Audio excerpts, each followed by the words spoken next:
우리가 지난 주일날 나눴던 말씀은 하나님께서 야곱과 요셉을 분리하신 이유, 내게로 좀 집중해다오. 근데 아무에게나 내게로 집중해달라고 하시나요? 하나님의 선택함을 입은 자들이었기 때문에 집중해달라고. 너희가 내게 집중하지 않으면 내 법을 지켜나갈 수 없다라고 말씀해 주시는 겁니다. 그래서 이제 요셉은 팔려가고 이제 그 바로의 꿈도 해석을 해주고, 그래서 대략적으로 형에게 고자질을 했던 게 17살이에요. 17살, 18살. 근데 바로 앞에 섰을 때 30세예요. 그러면 대략 몇 년 후가 되죠? 17에서 30을 빼면? 아니구나. 30에서 17을 빼면? 대략적으로 2년 동안은 감옥에 갇혀 있는데 더 플러스 이미 갇혀져 있는 시간까지 합치면 한 3, 4년 더 갇혀져 있고, 그러면 보디발의 집에 몇 년 동안 종살이를 한 겁니까? 아무튼 여러분들이 대략 이렇게 계산을 해보시면 돼요.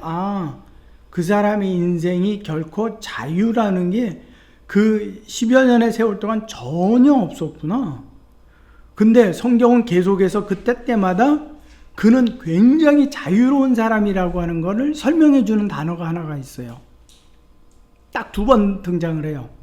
여호와께서 그와 함께 하심으로. 보디발의 집에서도 그래서 보디발이 자기의 모든 권한을 그에게다 허락을 하죠. 그래서 옥에 갇혔을 때에도 간수가 그에게 모든 권한을 허락하죠. 여호와께서 그와 함께 하시면 그가 그처럼 자유로움을 누리고 살아요. 근데 부자유한 상황인데 그러다가 어디에 섰어요? 바로 앞에 섰죠. 그는 죄인의 모습으로 섰는데 바로가 그의 모든 억압을 풀어주고 총리로 세우죠. 그 다음에 그 안에서 자유를 누리는데 그 자유가 어느 만큼의 자유였어요? 바로 다음으로 자유였어요. 그러니까 하나님이 마음껏 막 휘저을 만큼의 자유가 아니라 제한된 자유를 주시는 거예요. 누구 안에서? 하나님의 뜻 안에서. 그리고 나서 이제 풍년 동안에 창고에 모아드렸던 것을 전부 가지고 이제 흉년이 이제 도래했습니다. 1년, 2년이 지났더니 이제 그 가나안 땅에서 버티기다가 더 이상 버틸 수가 없어서 이제 애굽으로 식량을 사러 오죠. 형들이 지금 베냐민 빠지고 요셉 빠지고 다 왔어요. 근데 요셉과 베냐민은 야곱이 자기가 사랑했던 라헬의 아들이었어요. 그렇게 되면 이게 이제 보낼 수가 없는 거죠. 그래서 보내서 이제 식량을 갖고 오라 그랬는데 요셉이 모른 척 하죠. 그리고 나서는 도적으로 몰아서 시므온을 잡아다 놓죠. 그래서 가면서 얘 풀어내려면 가서 너 막내가 있다고 하는데 막내 데리고 와. 그래야지 내가 믿어주고 얘도 풀어줄 거야. 그래서 이제 다시 보냅니다. 그래서 식량이 어떻게 돼요? 다시 이제 없어지죠. 야곱이 애굽에 내려갔을 때 가족 인원이 대략 70명이었어요. 그러니까 지금 이 형제들이 애굽에 가서 가져오는 식량이 이게 요만한 보따리로 갖고 오지 못했다라는 거죠. 엄청나게 많은 양을 가지고 왔었을 테니까 이 긴 여정에 끌고 갈 수 있는 게 뭐였죠? 그때 당시에 운송수단 낙타였죠. 그게 한두 마리가 아니겠죠. 70명이 먹고 살아야 되니까 하인들도 여럿을 데리고 갔을 수밖에는 없어요. 그래야지 그 많은 짐들을 관리하잖아요. 그러니까 이제 요셉의 입장에서 보게 되면 야 얘네 정탐이다 라고 이야기할 수 있는 거죠. 숫자가 한둘이면 에이 이건 뭐 아무것도 아니네 라고 할 수 있는데 떼거지로 몰려오니까 이건 뭐야, 뭐 부족 하나가 전체로 오는 거야. 그래서 애굽을 어떻게 먹겠다고 이제 핑계를 낼 수가 있는 이유가 이제 거기에 나오는 거예요. 그리고 난 다음에 보냈더니 또 양식이 떨어져서 양식을 구하러 가야 되는 거죠. 근데 그때 형제들이 뭐라 그러죠? 야곱에게 창세기 42장 36절 37절 같이 읽겠습니다. 시작. 그들의 아버지 야곱이 그들에게 이르되 너희가 나에게 내 자식을 잃게 하도다. 요셉도 없어졌고 시므온도 없어졌거늘 베냐민을 또 빼앗아 가고자 하니 이는 다 나를 해롭게 함이로다. 루벤이 그의 아버지에게 말하여 이르되 내가 그를 아버지께로 데려오지 아니하거든 내 두 아들을 죽이소서 그를 내 손에 맡기소서 내가 그를 아버지께로 돌아오리이다.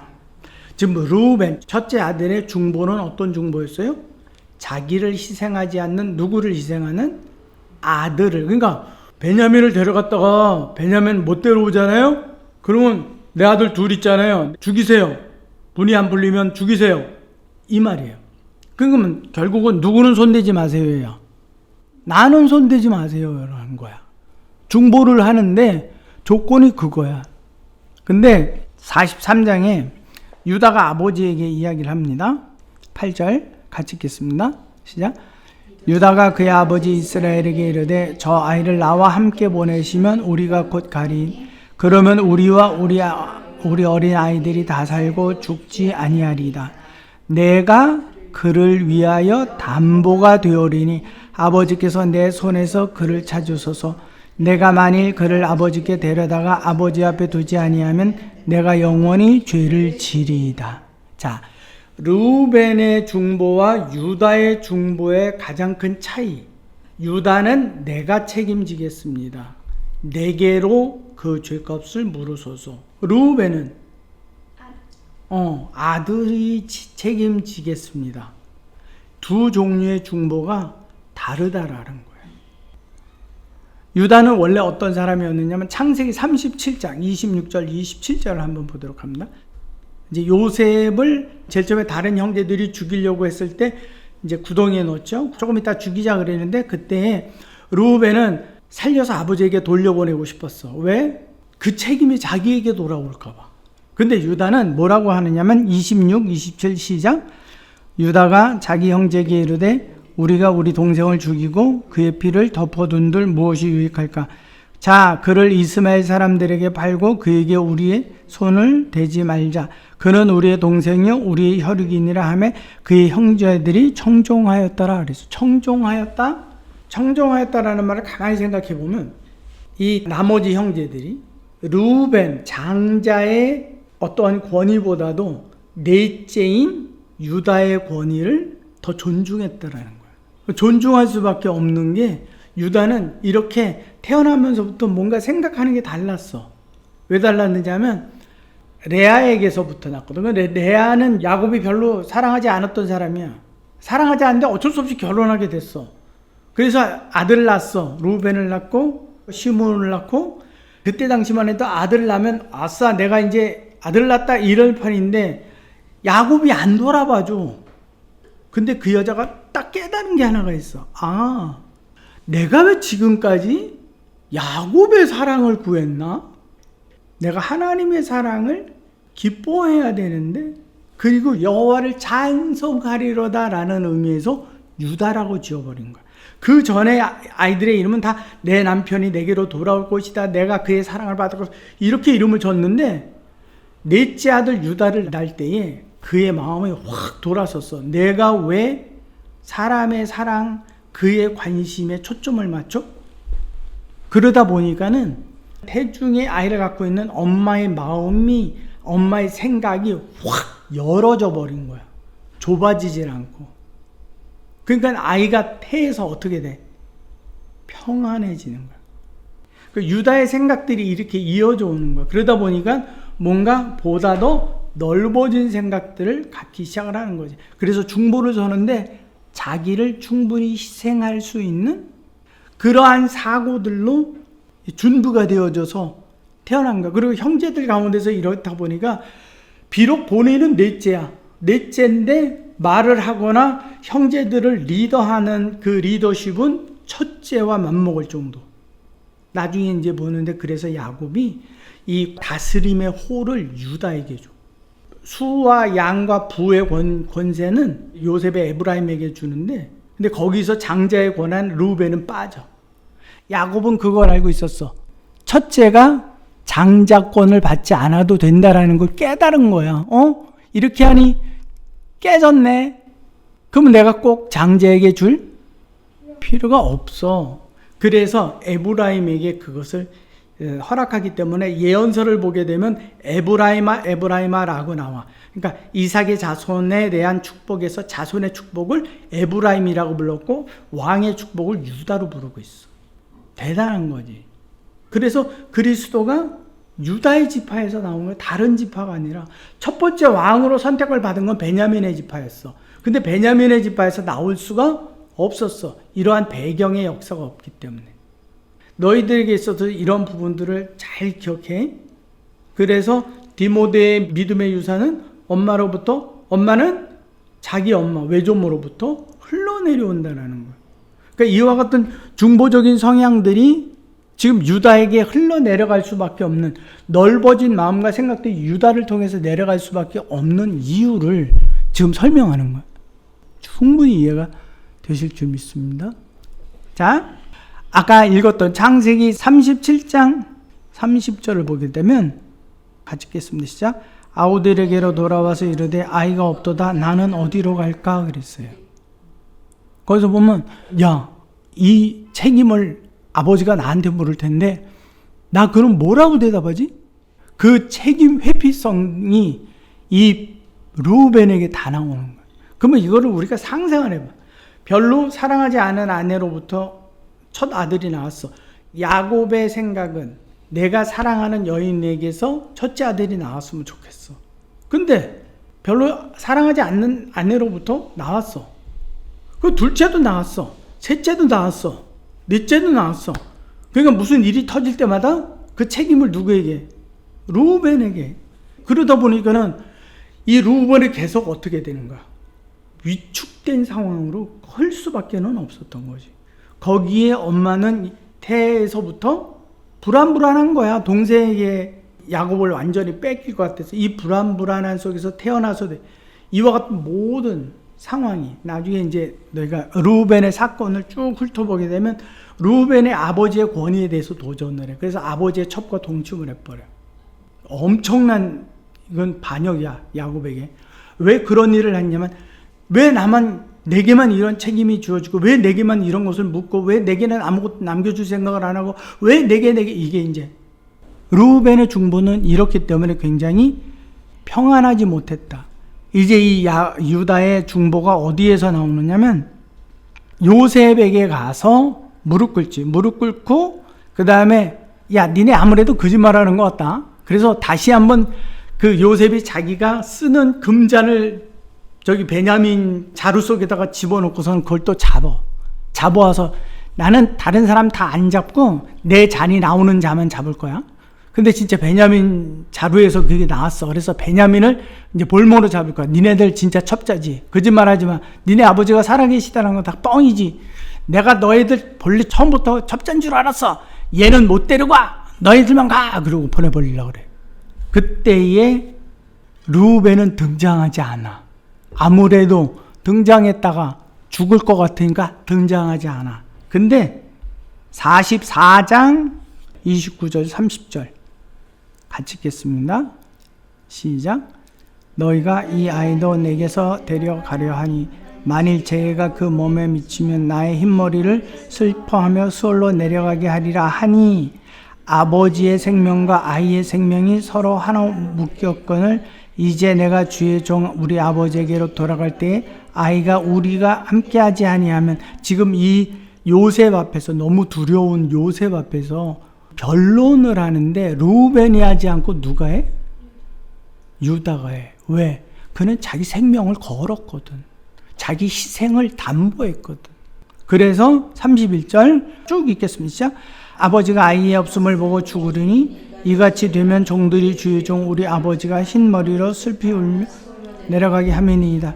주의 종이 내 아버지에게 아이를 담보하기를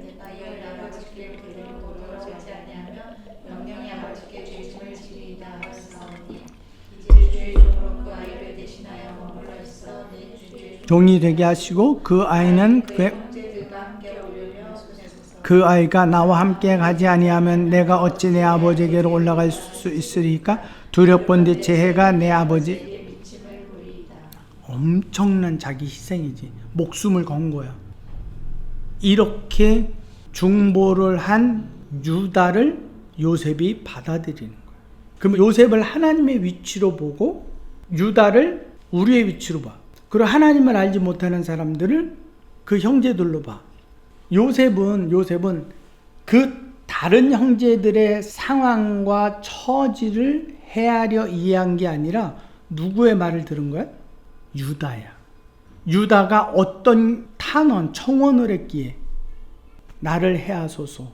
그리고 저들을 무사히 내 아버지께로 돌려보내소서. 라는 그 말에 요셉의 굳어진 마음이 어떻게 된 거야? 솔직히 요셉의 마음 응어리가 있단 말이지. 나를 팔아먹었지? 그 응어리를 풀어내준 건 다른 형제들이 아니라 누가? 유다가 무엇으로? 자기를 희생한 탄원으로. 그것을 들은 요셉이 마음을 풀어내는. 그러면 하나님이 이 사건을 기록할 때 유다가 이렇게 잘했단다 이걸 알려주려고? 아니야. 하나님의 뜻을 설명하는데 너무 많고 너무 방대해. 이걸 성경이 일일이 다 적기가 너무 힘들어. 그러니까 이러한 사건 하나를 기록하면서 세상에서의 문제를 풀어가는 나의 방법이란다. 그러므로 너희는 내게 뭘 하기를 원한다? 중보하기를 원한다라는 거야. 이 중보가 하나님을 움직이는 유일한 방법이야. 중보가 뭔데 모르는 분들이 참 많아요. 중보는 이렇게 그들이 채우지 못하는 분량을 채워가는 거구나. 그래서 하나님이 받으시기에 합당한 온전한 분량을 만들어서 내는 역할들이 이게 중보구나. 그래서 제자, 사도는 하나님과 성도를 이어주는 중매자라고 사도 바울은 얘기하는 거예요. 중보의 기도가 이렇게 소중한 거예요. 그래서 우리가 주의 이름으로 구하는 모든 것을 내가 이룰 것이다 말씀하셨죠. 그것은 바로 중보자들에게 허락하신 능력입니다. 이거를 잊어버리시면 안 되고, 근데 그 기도는요, 분명히 내 자녀를 위해서 한 기도예요. 하나님은 자녀가 아니라 기도를 받아요. 그 기도를 받고 그것에 필요한 전 세계 모든 사람들을 다 채워가세요. 그래서 내 기도로 세상을 충만케 하는 충만의 통로로 사용하시는 거예요. 거기에 나도 있고 내 자녀도 있고. 그래서 사무엘은 기도를 쉬는 것을 죄라고까지 표현하고 있는 거죠. 왜? 그만한 권세를 우리에게 주셨기 때문에 아무에게나 준 게 아니라 자녀에게 줬어요. 지금 유다의 이와 같은 자기를 희생한 중보를 통해서 다 살았고, 더불어 나중에 야곱의 축복에서 이제 유다를 향한 홀이 등장을 합니다. 그 홀은 7이에요. 꼭 기억하셔야 될 게 한 가지가 있는데, 아브라함의 자손은 누굴까요? 그렇죠. 우리는 그렇게 생각하죠. 근데 우리 한 군데만 보겠습니다. 갈라디아서 3장 16절. 그래서 이 신약과 구약을 같이 봐야만 합니다. 같이 읽겠습니다. 시작.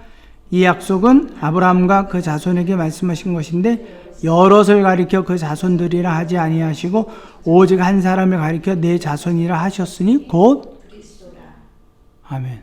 아브라함에게 내가 약속의 자손 이삭을 낳게 할 거야. 그것은 육체의 계보를 따라 낳은 거고요.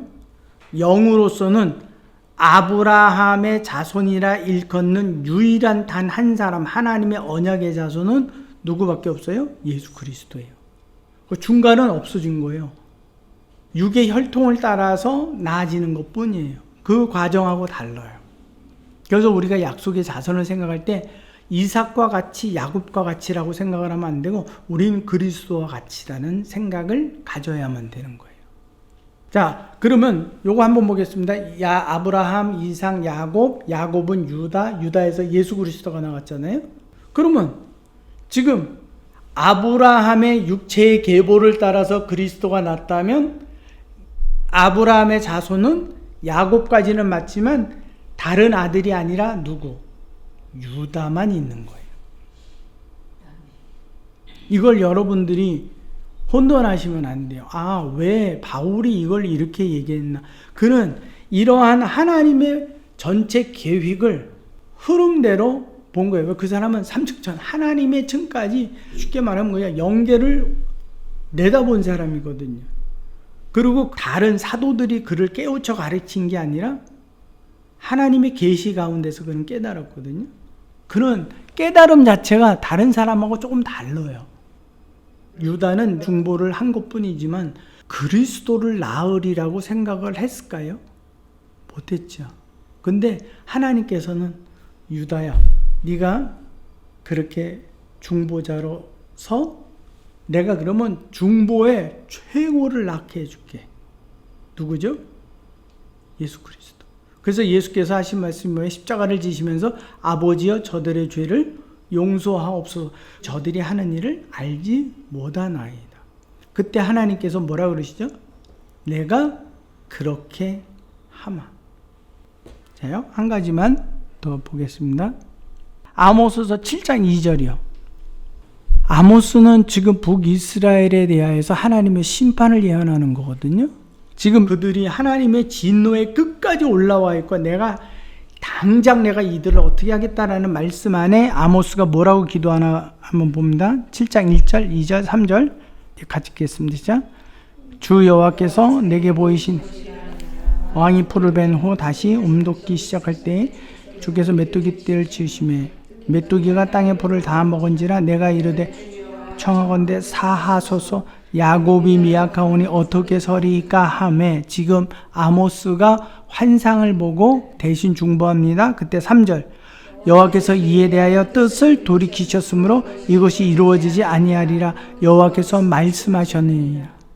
지금 북이스라엘 사람들 하나님의 심판을 지금 당장 당하나요? 심판이 있는지도 몰라요. 그것을 알고 있는 중보자 아모스가 미약합니다. 어떻게 서리까? 연약하지 않습니까? 그를 사옵소서 라고 했었을 때 그 하나님의 심판이 내려오기도 전에 하나님이 대답하세요. 뜻을 돌이키셨다. 이게 중보자의 가장 큰 역할이고 중보자의 어마어마한 권세입니다. 만약에 이것을 이해하고 중보가 이렇게 권위 있고 이러한 능력을 특별하게 부어준 거야? 그렇다면 내가 입을 조금 벌릴 수가 없지. 크게 열어서 내가 구하고 열방을 구해야지. 내가 그것을 구할 때 하나님은 그 기도에 그 물의 양을 온 세계를 덮을 만큼 나죠. 근데 사실은 다른 사람은 그걸 알아주나요? 못 알아주나요? 그러나 하나님은 그거를 기억하고 내 생명록에 다 적어 놓으시는 거예요. 또 하나, 이렇게 순수한 하나님의 뜻을, 하나님의 심장의 소리를 그대로 뿜어낼 수 있다면 내가 내 파이프관이 더러우면 이것을 낼 수 있나요? 깨끗해져야 되죠. 그러기 위해서는 하나님의 연단이 지나가야 돼요. 이게 아무에게나 주어지지 않습니다. 사람들은 그럼 주여 믿습니다. 할렐루야. 이 사람은 축복하옵소서. 이러면 다 이루어지는. 집사님에게 누군가 와서 이거 오다가 떡이 땅에 떨어졌는데 이거 떨어진다면 좀 이렇게 잘라내고 잡숴보세요. 맛있을 것 같아요. 그러면 잡수시겠어요? 하물며 왕인데 그것도 하나님인데 아무 기도나 그분이 받으신다고요? 아니에요. 그러니까 그 중보자의 삶을 살기를 원하고 또 하나님께서 그의 기도를 받으셨고 그렇게 되기를 원하셨을 때 하나님께서는 그를 어떻게 해요? 그렇죠. 풀무에 연단을. 그게 한두 번 연단으로 된다고요? 아니요. 어마어마한 겁니다. 그냥 연단으로 끝나나요? 두들겨 패잖아요. 폈다가 주물렀다가 꼬았다가. 그래서 그에게 합당한 그가 기뻐할 무엇을 만들잖아요. 이게 만들어지지 않으면 그건 쓰레기나 마찬가지인 거예요. 그래서 우리에게는 고난이 있고 그 고난을 통한 정금으로 나오는 기회가 주어졌고 그 정금은 주인을 영화롭게 하는 특이한 권세가 주어지는 거예요. 아무나 주여 할렐루야 영광 받으시옵소서 그게 기도가 됐나? 아니다. 우리는 그 고난을 겪은 과정 가운데 중보의 사건들을 경험한 그 사람에게는 뭐가 생길까요? 중보를 했는데 돼. 다른 사람을 위해서 기도했는데 돼. 이게 내게 경험이 됐어요? 그러면 그거는 믿음의 분량으로 자라가는 거죠. 자라가니까는 요만큼 했는데 됐어? 그 다음에는 그럼 내가 요만큼 더 해볼까? 이것도 되네? 그렇다면 이 기도의 목소리는 내게 확인될 게 아니라 그분 안에 맡기고 나는 그냥 크게 열어야 되겠다. 그럼 그분이 다 채우신다. 이게 바로 좁은 길로 들어가는 길입니다. 주께서는 그래서 넓은 길로 가지 말고 어디로 가라고요? 이거 아무에게나 주어질 수 없는 정말 나만이 갖는 프라이드예요. 근데 하나님 앞에서 부끄러움 없는, 내게 이 권세를 주셨구나. 쉽게 말하면 우리는 양파를 올려드리고, 어떤 사람은 대파를 올려드리고, 누구는 간장을 올려드리고, 그럼 하나님이 다 모아. 그래서 가장 필요하고 제일 맛있는 요리를 만들어서 쫙 펼쳐내는 거예요. 그게 그분의 능력이에요. 그러면 그렇게 완벽해진 음식을 받아 누리는 거예요. 온 세계 사람들이. 근데 이 중보의 기도자들이 입을 다 닫아버려. 이제 더 이상 기도할 사람이 없어. 하나님도 뭔가 올라오는 음식 재료가 없어. 나눠줄 음식 재료가 없어. 그때는 뭐를 하셔야 돼? 폐업하셔야 돼. 그러니까 다 정리하는 거예요. 그게 종말이에요. 그러니까 우리가 중보의 기도를 멈추지 않을 때 하나님은 폐업을 하신다, 안 하신다? 안 하신다. 그러니까 그분의 보좌를 움직이는 거는 교회 봉사, 교회 100개 진다고 하나님이 보좌가 움직인다고요? 천만의 말씀. 그게 지금 잘못된 거예요. 하나님의 보좌를 움직이고 그분을 기쁘게 하고 그분을 움직일 수밖에 없게 하는 거는 기도예요. 오늘 이 유다를 통해서 우리 중보 기도라는 것의 내용을 같이 나누었습니다. 여러분들 안에 이것이 마음에 새겨진다면 내가 기도 쉬는 죄를 범하지 않겠습니다. 이 땅을 위하여 내 손이 미치지 않는 사람, 내 손이 미치는 사람, 내 자녀, 내 남편, 내 아내, 이들을 위해서 끊임없이 하나님이요, 하나님의 질서를 갈망하게 하옵소서.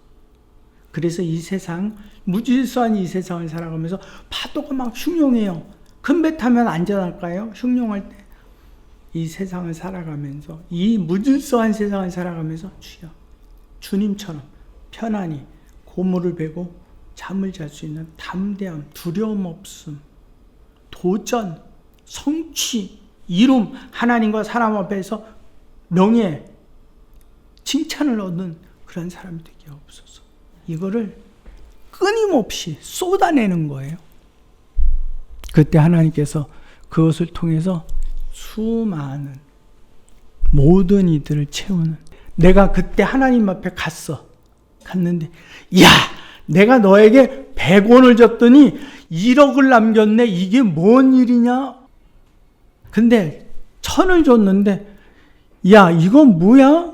이자도 못 갚는 거네? 그러면 어떻게 되겠어?